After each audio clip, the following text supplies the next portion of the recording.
இரட்சகர் இயேசு கிறிஸ்துவின் இணையற்ற நாமத்தில் உங்களுக்கு என்னுடைய அன்பின் வாழ்த்துதலை தெரியப்படுத்திக் கொள்கிறேன். கொரிந்தியர் சபைக்கு பவுல் எழுதின 2வது நிருபத்தை நான் வாசிக்கும்போது, அங்கே இயேசு கிறிஸ்து புது சிருஷ்டி ஆக்குகிறவராக வெளிப்படுகிறார். 1வது நிருபத்திலே அவர்கள் செய்த பலவிதமான ஒழுக்கக்கேடுகளை குறித்து சொல்லி, இயேசுவின் சிலுவை மரணம் அவர்களை விடுதலையாக்கும் என்பதை சொல்லிவிட்டு, அப்படிப்பட்ட மக்களுக்கும் புது சிருஷ்டியின் அனுபவத்தை, புதிதாக்குதலின் அனுபவத்தை இயேசு கொடுக்கிறவர் என்று இந்த புத்தகம் நமக்கு வெளிப்படுத்துகிறது. அந்த புது சிருஷ்டியினால் உண்டாகிற இன்னொரு அனுபவம், அவர் ஒப்புரவாக்குகிறவர் என்கின்ற காரியத்தையும் இந்த 2வது நிருபம் சொல்லுகிறதை பார்க்கிறோம். ஆகவே இயேசு புது சிருஷ்டியாக்குகிறவர், ஒப்புரவாக்குகிறவர். இந்த 2யும் பற்றி நாம் வேகமாக சிந்திக்கப் போகிறோம். புது சிருஷ்டி, இந்த 2 கொரிந்தியர் 5ஆம் அதிகாரம் 17ஆம் வசனத்திலே, ஒருவன் கிறிஸ்துவுக்குள் இருந்தால் புது சிருஷ்டியாய் இருக்கிறான், பழையவைகள் ஒழிந்து போயின, எல்லாம் புதிதாயின என்று நாம் வாசிக்கிறோம். இந்த புதிதாக்குதலின் அனுபவத்தை ஒருவன் கிறிஸ்துவுக்கு உள் மாறும்போது நடைபெறுகிறது.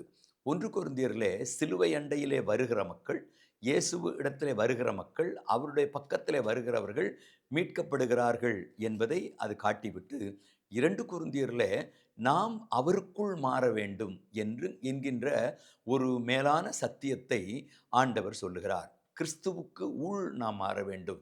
முதலாவது கிறிஸ்துவின் அண்டையிலே நாம் வருகிறோம். 2வது நம்முடைய பரிசுத்த வாழ்க்கை என்பது கிறிஸ்துவுக்குள் நம்மை வைத்துக் கொள்ளுகிற ஒரு அனுபவம். கிறிஸ்துவுக்கு வெளியிலா அல்லது கிறிஸ்துவுக்கு உள்ளே நாம் இருக்கிறோமா என்கின்ற ஒரு கேள்வியை நாம் கேட்க வேண்டும். பல வேளைகளில் நாம் ரட்சிக்கப்பட்டிருப்போம், அபிஷேகம் பெற்றிருப்போம், ஆலயத்துக்கு போவோம், வேதத்தை வாசிப்போம். ஆனால் நம்முடைய வாழ்க்கை கிறிஸ்துவுக்கு வெளியிலே இருக்குமானால் நாம் புது சிருஷ்டியாய் மாற முடியாது.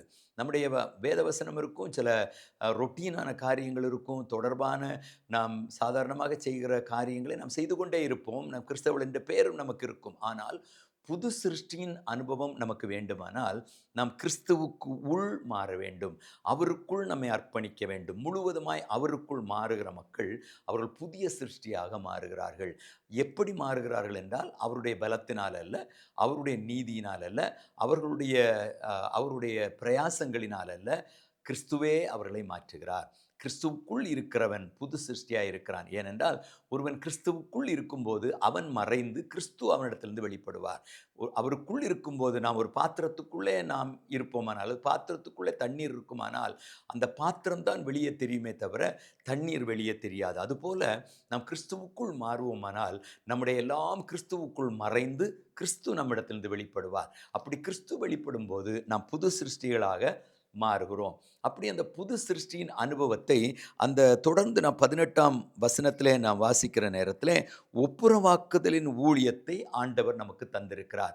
எப்படி அவர் ஒப்புரவாக்குறார் என்றால், இரு திறத்தாரையும், 2 விதமான மக்களையும் ஆண்டவர் ஒன்றாக்குகிறார். கிறிஸ்துவுக்குள் நாம் மாறுகிற நேரத்திலே நம்மால் ஒப்புரவு பண்ண முடியும் அல்லது ஐக்கியம் பாராட்ட முடியும். பல வேளைகளில் தேவ பிள்ளைகளுக்குள்ளே ஐக்கியம் பாராட்ட முடிவதில்லை, ஒத்துப்போக முடிவதில்லை. ஏன் ஒத்துப்போக முடியறதில்லைன்னா, ஒருவர் கிறிஸ்துவுக்குள்ளே இருப்பார், இன்னொருத்தர் கிறிஸ்துவுக்கு வெளியே இருப்பார். வெளியே இருக்கிறவரும் உள்ளே இருக்கிறவரும் என்ன செய்ய மாட்டாங்கன்னா, ஒத்து போக மாட்டாங்க. ஏனென்றால் உள்ளே இருக்கிறவர்கள் புது சிருஷ்டி, வெளியே இருக்கிறவர்கள் புது சிருஷ்டி அல்ல. ஆகவே ஆண்டவர் என்ன செய்கிறார், புது சிருஷ்டியின் அனுபவத்தை கொடுப்பதற்கு வெளியே இருக்கிறவர்களையும் உள்ளே கொண்டு வருகிறார். உள்ளே கொண்டு வந்த பின்பு அவர்கள் ஒப்புரவாகுதலை பெற்றுக்கொள்கிறார்கள், ஒரு மனத்தை பெற்றுக்கொள்கிறார்கள், ஒப்புரவாகுதலின் ஊழியத்தை நாம் பெற்றுக்கொள்கிறோம் என்பதை பவுல் இங்கே சொல்லுகிறார். சபைகளிலே நம்முடைய பல இடங்களிலே ஒருமைப்பாடு, ஐக்கியம் இல்லாமல் போவதற்கு மிக முக்கியமான காரணம், ஏதோ ஒருவர் கிறிஸ்துவுக்கு வெளியே இருப்பார், ஒருவர் கிறிஸ்துவுக்குள் இருப்பார். கிறிஸ்துவுக்குள் இருப்பவர்களுக்கும் கிறிஸ்துவுக்குள் இருப்பவர்களுக்கும் தான் ஐக்கியம் உருவாக முடியும். அதைத்தான் இருளுக்கும் ஒளிக்கும் ஐக்கியம் ஏது என்று ஆண்டவர் சொல்லுகிறார்.